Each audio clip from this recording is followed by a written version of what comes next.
Oh, Andrew Schulz, the man, the myth, the guy who just discovered a new crayon and is so enamored by the color that he forgot every other shade exists. This is what happens when you treat political discourse like it's a stand-up routine. Suddenly, imperialism is kind of fun. How come Piers Morgan did so many shows in Ukraine and he doesn't know shot it, just watched Interview to Tucker, zero economist whatsoever? Yeah, I don't know. People just don't read or study anything. But that's good. You know, who cares? It's like Trump saying we're going to take Greenland. It's kind of fun. Right.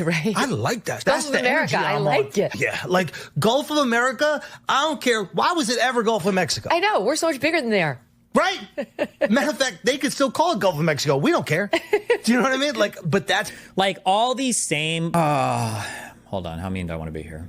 Hold on. I'm just turning this down like 80% of where it was about to come out of.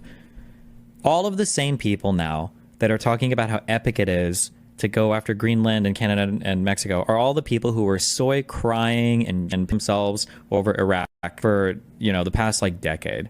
Where's the consistency? So is it like funny, is it epic to be an imperialistic bully, or was it horrible and tragic and not okay? Like, what is it? Like, that's the energy that we need. Americans love abundance. Yeah. You need to sell us on abundance. No, we aren't. Like, what Americans liked, and we're missing this. You know what happened? We stopped making World War II movies, okay? I, along with many other people, used to make fun of the History Channel for just being the World War II replay channel. And you know what? We need to bring it back. We need more World War II movies, all right? We need more America Good Guy movies, all right? We need more monoculture. None of the stories that you hear about America as good stories, like the ones that we champion the most, are like, and then America came in and they bullied the small country, and then we took their shit. It was epic. Those aren't the stories that are supposed to be, at least, inspiring to America, right? It's stuff like World War I or World War II, or even like the First Gulf War, or maybe saving, I would say Libya, although a lot of people don't like that one. The Bosnian genocide stuff.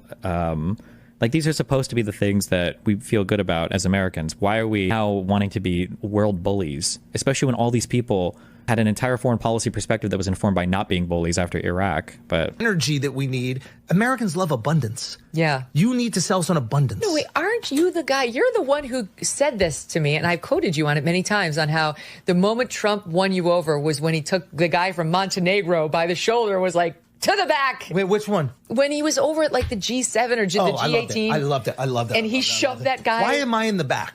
There's also, like, this is also a thing too, and I think this was understated even on the right, or it was correctly stated on the right. There's no anything about it. The masculinity crisis is so apparent with so many of these insecure young and middle-aged men. The idea that, like, oh, this is what it means to be masculine. It's when you're the bully who shows up in the first 10 minutes of every movie, with every person is always understood to be universally the biggest loser in the movie. That's actually the guy that I want to be like. Like, oh, what's an inspirational movie to you? Oh, I really like all the Karate Kids. Oh, yeah, that's kind of a cool movie. Yeah, I really like the bully that shows up in the first 15 minutes of every single Karate Kid movie. That's the guy that I want to be like. It's like, oh, okay, well, I feel like you stopped watching too early, or you seems like you took the wrong message from that. But okay. Wait, which one? When he was over at like the G7 or the G18. I loved it. And he shoved that guy. Why am I in the back? Right. Why this? I'm America. Nobody even understands what this country is, this guy in the front. Move out of the way. I will sit here. And then he did it and everybody got in line. It happens. You need that kind of, that is some like psychotic. I don't think I would have the balls to do that. That is some ballsy Montenegro's shit. in the back, sir. Bye. See you later. You're all in the back. It doesn't really matter. Right. Meanwhile, Israel's not listening to the United States. Hamas doesn't listen to the United States. Ukraine and Russia both aren't listening to the United States. We're in tariff wars with like our biggest allies, and we're gearing up for one with China. Like, wow, such epic, great leadership. Such epic, great masculinity. Like, great leadership. Good job. If I'm giving you money, you're in the back. Yes. Are you guys giving me money? So why are you in the front? Right? It's like, well, that's part of his like weirdly. It's unbelievably charming. Charm and humor. What was once war bad under Biden magically morphs into manifest destiny 2 under Trump. Because why be consistent when you can just ride the vibe right? Let's set the scene. Schulz, a man who probably read half a Wikipedia page on geopolitics before jumping on a podcast to say, yeah, I don't know, people just don't read or study anything, is now giggling about the idea of America snatching up Greenland like it's an item on a clearance sale at Walmart. Because, you know, that's the kind of ambitious imperialistic energy America needs. Forget about all the moral qualms about foreign intervention, state sovereignty, or even the basic principles of non-aggression. None of that matters when you've got a good punchline about taking the Gulf of Mexico because, We're bigger than them. Now, here's the thing. This isn't just some casual hypocrisy. It's Olympic-level ideological gymnastics. These are the same people who spent the last 2 decades lamenting the Iraq War, screaming about neoconservative war hawks, and crying themselves to sleep over how America was the big bad bully of the world. But now that Trump is in office, oh, suddenly the vibe shift hits and expansionist chest thumping is back in style. I love how Schulz and his ilk talk about abundance like they're trying to sell you a timeshare in the Middle East. Americans love abundance, he says. Oh, do they now? So abundance means acquiring foreign territory like a loot box in a free-to-play mobile game. Is that what we're doing now? Are we just collecting land like it's Monopoly and we finally landed on Boardwalk? And of course, the best part of all of this is that it's framed as some kind of masculine resurgence. America's big, America's tough, America's pushing past all those weak, beta countries that just sit there minding their own business. Enter Destiny, the great debater, the logical assassin, the guy who's got more consistency in his political positions than Schulz has in his entire wardrobe. Watching Destiny react to this is like watching a surgeon try to dissect a clown. It's a bizarre, tragicomic spectacle. You can see the visible pain in his face as he listens to Schulz gleefully support the very thing that people like him were absolutely apoplectic about just a few years ago.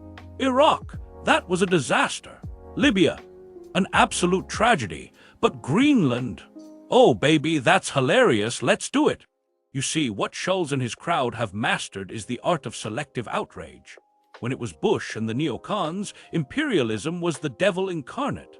When it was Obama, drone strikes were an atrocity. But now imperialism is fun. Now empire building is masculine. Now foreign policy is just another episode of a reality TV show where America gets to play the big bad villain. Because who doesn't love a good villain arc, right? And let's talk about the infamous Trump shove, the moment Schulz apparently became a born-again imperialist. Because nothing screams alpha male leadership quite like pushing a Montenegrin official out of the way at a global summit. That was the moment, according to Schulz, that won him over. Not policy, not economic reforms, not diplomatic achievements. No, it was the 5 seconds of schoolyard bullying that cemented his undying love for Trump. What's hilarious is that Schulz and people like him don't even realize they're just LARPing as the villains from every 80s action movie. You know the ones, the corporate overlords, the guys in sunglasses who talk about the greater good while they bulldoze a rainforest. The very people who, if they saw them on screen, they'd instinctively hate, but slap an American flag on it and suddenly it's inspiring. Meanwhile, reality is over here shaking its head. America's influence is waning. Our biggest allies don't trust us, our enemies are laughing at us, and the world isn't exactly eager to get in line behind a nation that's one election cycle away from either trying to buy Greenland or nuking a hurricane. But sure, Schulz, tell me again about how pushing a guy out of the way at a summit is the epitome of strong leadership. Tell me again how acting like a geopolitical frat bro is the key to success on the world stage. At the end of the day, this isn't about strength. This isn't about masculinity. This isn't about empire building or abundance or whatever buzzword Schulz wants to throw around. This is about people who have no idea what they stand for beyond owning the libs and looking cool. The same people who spent the last 20 years lamenting American intervention are now the ones cheering on the exact same playbook, just with a different leading man. And if that's not the funniest, most tragic, most predictable thing ever, I don't know what is.